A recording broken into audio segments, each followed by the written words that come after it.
Well, hello scrappers. Yeah, been kind of busy around here. Not much scrapping per se, but got that big old chest freezer on the trailer. Still got a little space. I got a few microwaves I got to tear down around here, and probably some other stuff. I had a call the other day. The guy had a barbecue grill and a smoker. He said the smoker is real heavy, and it's getting late in the day, and I think I was busy working on this wheelbarrow, kind of rebuilding it because it had a broken handle. So I replaced the handles on it, and so I told him I'd be out the next day to get it. But I had a lot of running to do. I had to run up the city, pick up my meds, and my wife wanted to go up there and get her senior lifetime fishing license. So the time I got back and called him, which I told him, I said, because he said he put it out by the curb. I said, well, it may not be there tomorrow. So I called him. He said, yeah, someone come by and picked it all up. I said, okay, at least I don't have to make the drive out there. She wasn't too far out. But this has been a good wheelbarrow. Tires always held air pretty good. And been quite some time. I broke the handle quite a while ago. So I thought, well, I had this other yellow one. That's the body of it there. And I cut it apart. Saved most of the hardware on it. Hardware wasn't in real good shape, but I did have to use a couple bolts on it because I cut myself short on a couple of these bolts. A little bit too short. So yeah, I had it upside down on the sawhorses. Thought I had it done. I went to put it on the ground, and the handles went all the way to the ground. I said, oh no, I forgot to put the little stand on the back. So put it up there and got that done. I got dug into here a little bit more. I got a grain shelf out here I dug out of there. I got to put on the trailer yet. And I took some, since I had to go to the city yesterday, I took some aluminum rims in. I had 8 of them. One was chrome. I don't know how well you can see this ticket here. Let's see. Not sure if that helps or not. But wasn't too bad. Yeah, zoom in, that helps. The chrome one weighed 30 pounds. It was a pretty good sized wheel. I got 70 cents a pound on it, so $21. And then I had the other 7 came up to 140 pounds at 90 cents a pound. I thought, man, that's a good price for aluminum. So that was $126 for a total of $147. So I thought, yeah, I'm happy. So aluminum rims are paying pretty good. I hear copper's going down and I hear shred is going down. So I'm hoping I can get this load of shred finished up and get it in and sell it here really quick. And another project I was working on the last couple days too.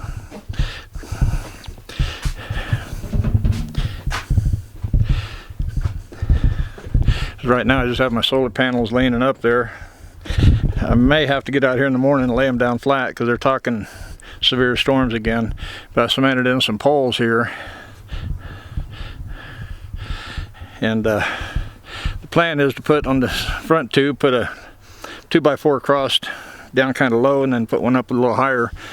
And I'll probably have to play with it and find out just how high I want to go.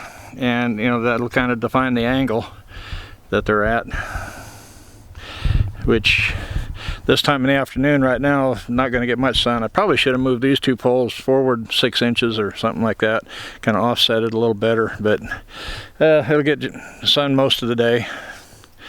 And then like I say, this will hold 4 panels, and then I want to try to get a trench dug across there sometime and maybe put 4 panels on the other side, kind of facing maybe more towards the morning sun, because the morning sun hits that fence line long before, hour, 2 hours before it hits over here. So maybe make a 4-panel array over that direction. It'll hit that earlier morning sun, and then morning and afternoon sun. Just probably won't get the late evening. Of course, then I can do another one or two over here, and kind of have one kind of aimed for the afternoon and late evening sun. But we'll just see on that. Another thing, since I'm digging holes and stuff, I got another hobby that I used to do years ago. I'm kind of wanting to get back into. That's shortwave listening. So I got to put up a long wire antenna. Need to get over here and mow. And right now I got the antenna coming out of that window there. I don't know if you can see it. The wire right here and draped up over the satellite. Then I'd barely walk under it here, and it goes up over the tree limb and then over to that tree. But I'm thinking with all the horse trailer, the fifth wheel, and the shop, and then my trailer all right here, it's not getting much signal, so I'm getting a lot of interference. But I've got two poles here. There's two 10-footers put together, so 20 foot. I've got some eye bolts on the end. I'm going to get the S hook to connect the insulator, and then the wire is going to connect to the insulator. And they'll slide right down inside. I'll slide one inside of this pole. I've got another one right over there. It's not too far out. It's probably 25 feet, 30 feet maybe. So that wire will run east and west. And another thing I did, I put some little holes in here where I can run screws in there. That way once I get it set where I want it, I can run some screws in to anchor it in. And I put pole number 3 on the back side of the fence over there. You can see the two chain link poles almost lining up there, and just to the left is the little short pole. And Princess is jealous because I'm out here and I'm not paying her any attention. Are you a big baby? Are you a big puppy? So that's the plan. So I got to let this cement cure for a few more days, maybe close to a week, and then I'll go ahead and put the poles in and stuff. I got the insulators in today, so once I get out to the pole by her, I want to tie onto the end of the probably put an insulator and tie onto the end of the wire to a rope, and have the rope come through the last insulator and then drop down, and then have a weight on it to keep the slack, keep having too much slack in the line. But if the wind gets up and the poles want to sway back and forth, well, then that weight can raise up and down to kind of compensate for the swaying of the poles. But 20 feet won't get me any higher than, where is it? Than that one there. So it's got my little GRMS antenna on it and my digital TV antenna. So that's kind of what I've been up to. So thought I'd get you guys up to speed.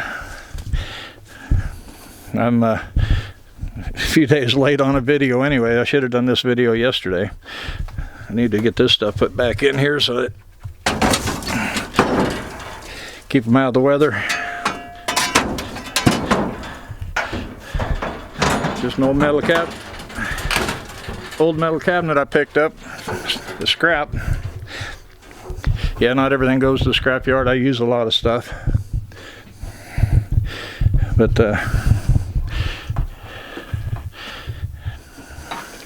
I got a bank sinker mold in, so I can try to make me some sinkers with some of the lead I have.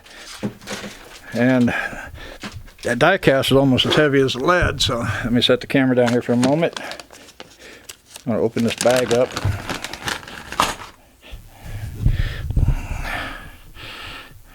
Okay, focus.